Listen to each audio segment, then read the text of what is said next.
ಉದ್ದ ಕೂದ್ಲಂದ್ರೆ ಯಾರಿಗಿಷ್ಟ ಇಲ್ಲ ಹೇಳಿ? ಎಲ್ಲರಿಗೂ ಉದ್ದ ಕೂದ್ಲು ಇಷ್ಟ. ಆಮೇಲೆ ಡ್ಯಾಮೇಜ್ ಇರಬಾರ್ದು, ಕೂದ್ಲು ಉದುರಬಾರ್ದು, ಶೈನಿಂಗ್ ಇರಬೇಕು ಅಂತ ನಾವ್ ಏನೇನೆಲ್ಲ ಮಾಡ್ತೀವಿ ಮನೇಲಿ ಆಗ್ಬೋದು ಅಥವಾ ಪಾರ್ಲರ್ಗೆ ಹೋಗಿ ಕೂಡ ಆಗ್ಬೋದು. ಎಷ್ಟೆಲ್ಲಾ ಮಾಡ್ತೀವಿ, ಆದ್ರೂ ಒಂದೊಂದ್ಸಲಿ ಡ್ಯಾಮೇಜ್ ಆಗ್ಬಿಡುತ್ತೆ. ಒಂದೊಂದ್ಸಲಿ ಕೂದ್ಲು ಉದುರೋದಂತೂ ತಡೆಗಟ್ಟಕ್ಕೆ ಆಗಲ್ಲ. ಅಂತದಕ್ಕೆ ಇವತ್ತು ಹೋಮ್ ರೆಮಿಡಿನ ತಂದಿದ್ದೀನಿ. ತುಂಬಾನೇ ಇದಾಗುತ್ತೆ, ನಿಮ್ಗೆ ಸಹಾಯ ಆಗುತ್ತೆ ನನ್ನ ಸಿಸ್ಟರ್ಸ್ಗೆ ಅಂತ ಅಂದ್ಬಿಟ್ಟು ನಾನು ಈ ವಿಡಿಯೋನ ಮಾಡ್ತಾ ಇದ್ದೀನಿ. ಇವ್ರ್ಯಾರಪ್ಪ ಮಾಡೆಲ್ ಅಂತ ಅಂದ್ರೆ ನನ್ನ ವಿಡಿಯೋಗೆ ರಶ್ಮಿನೇ ಮಾಡೆಲ್ ಇವತ್ತು. ಅವಳು ಕೂದ್ಲನ್ನೇ ತಗೊಂಡು ನಾನು ಇದ್ ಮಾಡ್ತಾ ಇದ್ದೀನಿ. ನನ್ ಕೂದ್ಲನ್ನು ಕೂಡ ತೋರಿಸ್ತೀನಿ ನಿಮ್ಗೆ. ನಂದು ಸ್ವಲ್ಪ ಇದಾಗಿತ್ತು, ಆಯಿಲಿ ಆಯಿಲಿ ಆಗಿತ್ತು, ಹಂಗಾಗಿ ನಾನು ರಶ್ಮಿ ಕೂದ್ಲಲ್ಲಿ ಇದನ್ನ ಹಾಕ್ತಾ ಇದ್ದೀನಿ. ಈ ಎಣ್ಣೆನ ನೀವು ಮನೇಲಿ ಮಾಡಿ ಟ್ರೈ ಮಾಡೋದ್ರಿಂದ ನಿಜವಾಗ್ಲೂ ಒಂದು 50% ನಿಮ್ಗೆ ಯಾವುದೇ ರೀಸನ್ ಆಗಿರ್ಬೋದು ಕೂದಲು ಉದುರೋದಕ್ಕೆ, ಆದ್ರೆ 50% ನಿಮ್ಗೆ ಕೂದಲು ಉದುರೋದು ನಿಲ್ಲುತ್ತೆ ಅಂತಾನೆ ಹೇಳ್ಬೋದು. ನಮಸ್ಕಾರ, ಎಲ್ಲಾರು ಹೆಂಗಿದ್ದೀರಾ? ನೀವೆಲ್ಲರೂ ಚೆನ್ನಾಗಿದ್ದೀರಾ ಅಂತ ಅನ್ಕೊಂಡಿದ್ದೀನಿ. ಇವತ್ತು ನಾನು ಎಣ್ಣೆನ ಮಾಡಿ ತೋರಿಸ್ತಾ ಇದ್ದೀನಿ ಕೂದ್ಲಿಗೆ ಅಂತ ಹೇಳ್ಬಿಟ್ಟು. ಯಾವ ತರ ನಾವು ಕೂದ್ಲಿಗೆ ಎಣ್ಣೆನ ರೆಡಿ ಮಾಡ್ಕೊಳ್ಬಹುದು ಅಂತ ಅಂದ್ಬಿಟ್ಟು.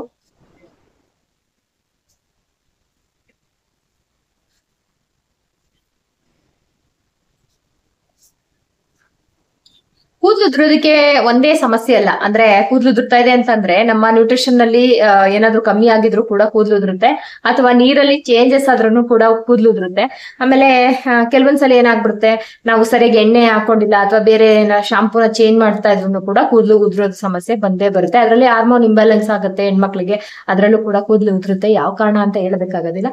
ಮನೇಲಿ ಇರೋಂತ ಪದಾರ್ಥಗಳನ್ನ ಬಳಸ್ಕೊಂಡು ಕೂದ್ಲು ಉದುರೋದನ್ನ ಅಥವಾ ಏನು ಸ್ಪ್ಲಿಟರ್ಸ್ ಆಗುತ್ತಲ್ಲ, ಕೌಡೊಡಿಯುತ್ತಲ್ಲ, ಅದನ್ನು ಕೂಡ ತಡೆಗಟ್ಬೋದು. ಅದ್ಯಾವ ತರ ಅಂತ ಅಂದ್ಬಿಟ್ಟು ಎಣ್ಣೆ ಮೂಲಕ ನಾನು ನಿಮ್ಗೆ ತೋರಿಸ್ತೀನಿ.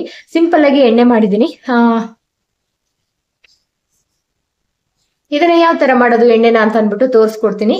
ನಾನು ಮುಂಚೆನೆ ಹೇಳ್ದಂಗೆ ಕೂದಲು ಉದುರೋದಕ್ಕೆ ನಾನಾ ಕಾರಣಗಳಿದೆ, ಆದ್ರೆ ಇದನ್ನ ಒಂದು 50% ಅಷ್ಟು ನಿಮ್ಗೆ ಕೂದಲು ಉದುರೋದು ಖಂಡಿತವಾಗ್ಲೂ ಕಮ್ಮಿ ಆಗುತ್ತೆ. ಇದನ್ನ ನಾನು ಟ್ರೈ ಮಾಡಿ ಆಲ್ರೆಡಿ ನಾನು ಯೂಸ್ ಮಾಡಿರೋದ್ರಿಂದ ನಿಮ್ಗೆ ಹೇಳ್ತಾ ಇದ್ದೀನಿ ಅಷ್ಟೇನೆ. ಬನ್ನಿ ಅದನ್ನ ಯಾವ ತರ ಮಾಡೋದಂತ ತೋರಿಸ್ಕೊಡ್ತೀನಿ. ಮೊದಲು ಒಂದು 6 ಕಾಯಿನ ನಾನು ಸುಲ್ಕೊಂಡೆ. 6ರಲ್ಲಿ 3 ನನಗೆ ಚೆನ್ನಾಗಿರೋ ಕಾಯಿ ಸಿಕ್ಕಿದ್ದು. ಒಂದು ಎಳೆಸಾಗಿತ್ತು, ಇನ್ನೊಂದು ಬಂದು ಒಳಗಡೆ ಏನು ಇದೇ ಇರ್ಲಿಲ್ಲ, ಬರೀ ಚಿಪ್ಪಿತ್ತು ಅಷ್ಟೇನೆ. ಇನ್ನೊಂದು ಬಂದ್ಬಿಟ್ಟು ಕೆಟ್ಟೋಗಿತ್ತು. 3 ಹೋಯ್ತು. ಇನ್ನ 3 ಚೆನ್ನಾಗಿ ಬಲ್ತಿರೋ ಅಂತ ತೆಂಗಿನಕಾಯಿನ ನಾವು ತಗೊಂಡ್ರೆ ತುಂಬಾ ಚೆನ್ನಾಗಿ ಎಣ್ಣೆ ಬರುತ್ತೆ. ಇವಾಗ ನಾನು ಇಲ್ಲಿ ಏನೇನಪ್ಪ ತಗೊಂಡಿದ್ದೀನಿ ಅಂದ್ರೆ, ಕರ್ಬೇವಿನ ಸೊಪ್ಪು ತಗೊಂಡಿದ್ದೀನಿ, ಮತ್ತೆ ದಾಸವಾಳದ ಎಲೆ, ದಾಸವಾಳದ ಹೂವು, ಮತ್ತೆ ಕಲ್ವಂಜಿ ಸೀಡ್ಸ್ ಅಂತ ಸಿಗುತ್ತೆ ನಿಮ್ಗೆ, ಕಪ್ಪು ಜೀರಿಗೆ ಅಂತ ಕೂಡ ಕರೀತಾರೆ. ನಂತರ ಮೆಂತ್ಯ, ಇಷ್ಟನ್ನು ಕೂಡ ತಗೊಂಡಿದ್ದೀನಿ. ನೀವು ಸಣ್ಣ ಈರುಳ್ಳಿ ಸಿಗುತ್ತೆ ಅಂದ್ರೆ ಅದನ್ನು ಕೂಡ ತಗೊಳ್ಳಿ. ನೆಲ್ಲಿಕಾಯಿ ಸಿಗುತ್ತೆ ನೋಡಿ, ನೆಲ್ಲಿಕಾಯಿ, ಬೆಟ್ಟದ ನೆಲ್ಲಿಕಾಯಿ, ಅದನ್ನು ಕೂಡ ತಗೊಂಡ್ರು ತುಂಬಾನೇ ಒಳ್ಳೇದು. ಅದೆರಡನ್ನು ನಾನು ಹಾಕ್ತಾ ಇಲ್ಲ ಅಷ್ಟೇನೆ. ಇವಾಗ ನಾನು ಕರ್ಬೇವಿನ ಸೊಪ್ಪನ್ನೆಲ್ಲ ಬಿಡಿಸಿ ಇಟ್ಕೋತಾ ಇದ್ದೀನಿ. ಈ ತರ ನಾನು ದಾಸವಾಳದ ಎಲೆ, ದಾಸವಾಳದ ಹೂವನ ಒಣಗಿಸಿ ಇಟ್ಕೊಂಡಿದ್ದೀನಿ. ನೀವು ಹಸಿದು ಬೇಕಾದ್ರೆ ಹಾಕೊಳ್ಬೋದು, ಒಣಗಿಸಿ ಬೇಕಾದ್ರೆ ಹಾಕೊಳ್ಬೋದು. ಈರುಳ್ಳಿ ಹಾಕೋದ್ರಿಂದ ಒಂಥರ ಒಗ್ಗರಣೆ ಸ್ಮೆಲ್ ಬರುತ್ತೆ, ಹಂಗಾಗಿ ನಾನು ಸಣ್ಣ ಈರುಳ್ಳಿ ಇತ್ತು ಆದ್ರೆ ನಾನು ಹಾಕಿಲ್ಲ. ಯಾಕೆಂದ್ರೆ ಒಗ್ಗರಣೆ ಸ್ಮೆಲ್ಲು ಅಂತ ಮಕ್ಳು ಯಾವಾಗ್ಲೂ ಅಂತ ಇರ್ತಾರೆ, ಹಂಗಾಗಿ ನಾನು ಹಾಕಿಲ್ಲ ಅಷ್ಟೇನೆ. ಇವಾಗ ಇದನ್ನೆಲ್ಲ ರೆಡಿ ಮಾಡ್ಕೊಂಡಿದ್ದೀನಲ್ವಾ, ಇವಾಗ ಕಾಯಿನೆಲ್ಲ ನಾನು ತುರಿದು ಬೇಕಾದ್ರೆ ಹಾಕೊಳ್ಬೋದು, ಇಲ್ಲ ಮಿಕ್ಸಿ ಜಾರ್ಗೆ ಹಾಕ್ಬಿಟ್ಟು ಸಣ್ಣ ಸಣ್ಣ ಚೂರುಗಳಾಗಿ ಬೇಕಾದ್ರೂ ನೀವು ಮಿಕ್ಸಿ ಜಾರ್ಗೆ ಹಾಕೊಳ್ಬೋದು. ಇನ್ನೊಂದು ಟಿಪ್ಸ್ ಏನ್ ಗೊತ್ತಾ, ನೀವು ಅದನ್ನ ರುಬ್ಬೇಕಾದ್ರೆ ಸ್ವಲ್ಪ ಬೆಚ್ಚಗಿರೋ ನೀರ್ನ ಹಾಕೋದ್ರಿಂದ ಎಣ್ಣೆ ಬೇಗ ಬಿಟ್ಕೊಳ್ಳುತ್ತೆ ಅಂತ. ನೋಡಿ, ಈ ತರ ಮಿಕ್ಸಿಗೆ ಹಾಕಿ ನಾನು ತಿರುಕೊಳ್ತಾ ಇದ್ದೀನಿ. ಇಲ್ಲಿ ನಾನು ಬೆಚ್ಚಗಿರೋ ಅಂತ ನೀರ್ನ ಹಾಕ್ಬಿಟ್ಟು ಎಷ್ಟಾಗುತ್ತೋ ಅಷ್ಟು ನುಣ್ಣಗೆ ತಗೊಂಡು ನಾವು ಕಾಯಲ್ನ ತಗೊಳ್ಬೇಕಾಗತ್ತೆ. ಈ ತರ ಕಾಯಲ್ನ ಒಂದು ವೇಲಲ್ಲಿ ಅಥವಾ ನೀವು ಯಾವ್ದಾದ್ರು ಬಟ್ಟೆನಲ್ಲಿ ಶೋಧಿಸ್ಕೊಂಡ್ರೆ ತುಂಬಾ ಚೆನ್ನಾಗಿ ಈ ಕಾಯಿ ಹಾಲು ಸಿಗುತ್ತೆ ಅಂತಾನೆ ಹೇಳ್ಬೋದು. ನೀಟಾಗಿ ಹಿಂಡ್ಕೊಳ್ಳಿ, ಎಲ್ಲೂ ಕೂಡ ಮಿಸ್ ಮಾಡಕ್ ಹೋಗ್ಬೇಡಿ. 2 ಟೈಮು ನೀವು ಆ ಒಂದು ರುಬ್ಬಿರ್ತಕ್ಕಂಥ ಕಾಯಿನ ನೀವು 2 ಟೈಮ್ ಅದನ್ನ ರುಬ್ಕೊಳ್ಳಿ. ನಂತರ 3ನೇ ಸಲಿಗೆ ರುಬ್ಬೋದಕ್ಕೆ ಹೋಗ್ಬೇಡಿ, ಯಾಕಂದ್ರೆ ಹಾಲು ಸುಮ್ಮನೆ ಇದಾಗತ್ತೆ, ಅದು ಗ್ಯಾಸ್ ವೇಸ್ಟ್ ಆಗುತ್ತೆ ಅಷ್ಟೇನೆ. ಈ ತರ 2 ಟೈಮು ನಾನು ತಗೊಂಡಲ್ವಾ, ಮತ್ತೆ ಅದನ್ನ ರುಬ್ಕೊಂಡು ಮತ್ತೆ ಇನ್ನೊಂದ್ಸಲಿ ತಗೊಂಡೆ. ಇನ್ನೊಂದ್ಸಲಿ ಈ ತರನೇ ನಾನು 3 ಟೈಮು ರುಬ್ಕೊಂಡು ಬಂದಿದ್ದೀನಿ. ಕಾಯಲ್ನ ಎಷ್ಟಾಗಿದೆ ಅಂತ ನಿಮ್ಗೆ ತೋರಿಸ್ತೀನಿ. ನೋಡಿ, ಇದಾದ ನಂತರ ಇನ್ನೊಂದು ಲಾಸ್ಟ್ ಬ್ಯಾಚ್, ಇದು ಲಾಸ್ಟ್ ಬ್ಯಾಚಲ್ಲೂ ಕೂಡ ಇದೇ ತರನೇ ನಾನು ರುಬ್ಕೊಂಡು ಕಾಯಲ್ನ ತಗೊಂಡೆ.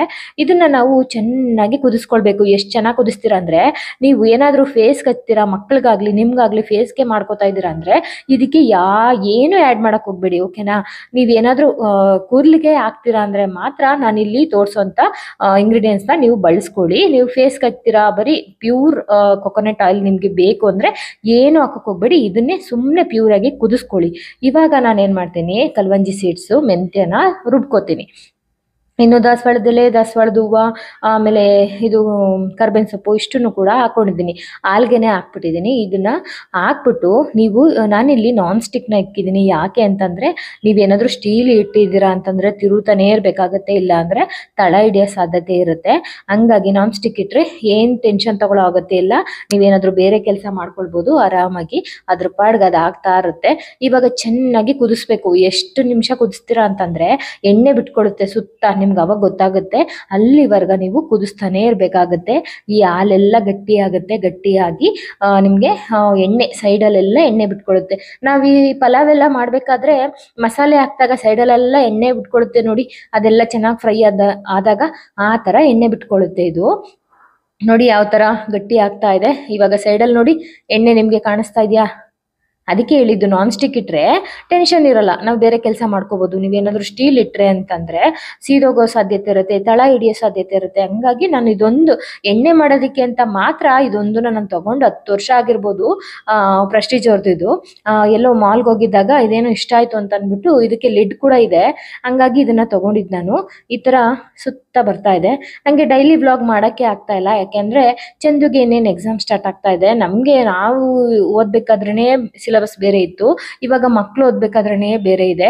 ಹಂಗಾಗಿ ಸ್ವಲ್ಪ ನನಗೆ ಅವನು ಏನು ಓದ್ತಾ ಇದ್ದಾನೆ ಅಂತ ಪಕ್ಕದಲ್ಲೇ ಕೂತಿರ್ತೀನಿ. ಹಂಗಾಗಿ ಡೈಲಿ ವ್ಲಾಗ್ಸ್ನ ಇನ್ನೊಂದು ಸ್ವಲ್ಪ ದಿನ ಕಳ್ಕಾಲ ಅವಾಯ್ಡ್ ಮಾಡಬೇಕು ಅಂದ್ಕೊಂಡಿದ್ದೀನಿ. ಈ ಥರ ಏನಾದರೂ ರೆಸಿಪಿ ಆಗ್ಬೋದು, ನಿಮಗೆ ಯೂಸ್ ಆಗುವಂಥದ್ದನ್ನು ತಿಳಿಸೋಣ ಅಂತ. ನೋಡಿ ಕಲರ್ ಯಾವ ಥರ ಬರ್ತಾ ಇದೆ ನೋಡಿದ್ರಲ್ವಾ? ಇಷ್ಟೇ, ಒಂದು 100ರಿಂದ 150 ಗ್ರಾಮ್ ಸಿಕ್ಕಿರ್ಬೋದು ಎಣ್ಣೆ ಅಷ್ಟೇ ನನಗೆ. ನೋಡಿ ಈ ಥರ ಮಾಡೋದ್ರಿಂದ ಏನು ಜಾಸ್ತಿ ಎಣ್ಣೆ ಏನು ಸಿಗಲ್ಲ, ಆದರೆ ಪ್ಯೂರಾಗಿ ಮನೇಲೇ ಮಾಡ್ಕೊಳ್ಬೋದು ಅನ್ನೋದಷ್ಟೇ. ಗ್ಯಾಸು ಆಮೇಲೆ ನಮ್ಮ ಟೈಮು ಎಲ್ಲನೂ ಕೂಡ ಇದಾಗುತ್ತೆ. ನೋಡಿ ಕಾಣಿಸ್ತಾ ಇದೆಯಾ ನಿಮಗೆ? 50ರಿಂದ 100 ಗ್ರಾಮ್ ಸಿಕ್ಕಿರ್ಬೋದು. ಇದಕ್ಕೆ ನಾನು ಮನೇಲೂ ಇತ್ತಲ್ವ ಹರಳೆಣ್ಣೆ, ಕೆಲವರಿಗೆ ಹರಳೆಣ್ಣೆ ಇಷ್ಟ ಆಗಲ್ಲ ಅಂಥವ್ರು ಸ್ಕಿಪ್ ಮಾಡಿ ಕೊಬ್ಬರಿ ಎಣ್ಣೆನ ನೀವು ಮಿಕ್ಸ್ ಮಾಡ್ಕೊಳ್ಬೋದು. ನಾನಿಲ್ಲಿ ಹರಳೆಣ್ಣೆನೂ ಕೂಡ ಸ್ವಲ್ಪ ಮಿಕ್ಸ್ ಮಾಡ್ಕೊಂಡಿದ್ದೀನಿ.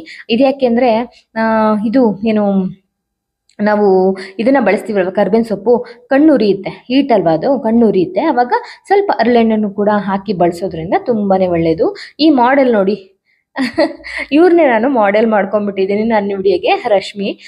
ನಾನು ಅಲ್ಲೇ ಹೋಗಿ ಅವಳದು ನಂದು ಕೂದಲೇನಾಗಿತ್ತು ಅಂದರೆ ಸ್ವಲ್ಪ ಎಣ್ಣೆ ಎಲ್ಲ ಇದು ಮಾಡಬೇಕಾದ್ರೆ ಹಂಗೇನೆ ತಲೆಗೆ ಒರೆಸ್ಕೊಂಡಿದ್ದೆ. ಹಂಗಾಗಿ ಬೇಡ ಅಂತ ಅಂದ್ಬಿಟ್ಟು ಇವಳು ಹೇಳಿದೆ ನಾನು, ಸರಿ ಅಕ್ಕ ತಗೋ ಅಂತ ಅಂದ್ಬಿಟ್ಟು ಇವಾಗ ನಾನು ಎಣ್ಣೆ ಎಲ್ಲ ತಣ್ಣಗಾಗಿತ್ತು ಶೋಧಿಸ್ಕೊತಾ ಇದ್ದೀನಿ. ವಿಡಿಯೋ ಏನಿಸ್ತು? ವಿಡಿಯೋ ಇಷ್ಟ ಆಗಿದ್ರೆ ಒಂದು ಲೈಕ್ ಮಾಡಿ, ಶೇರ್ ಮಾಡಿ, ಕಮೆಂಟ್ ಮಾಡಿ, ನಿಮ್ಗೆ ಏನಿಸ್ತು ಅಂತ ತಿಳಿಸೋದನ್ನು ಮರಿಬೇಡಿ. Thank you.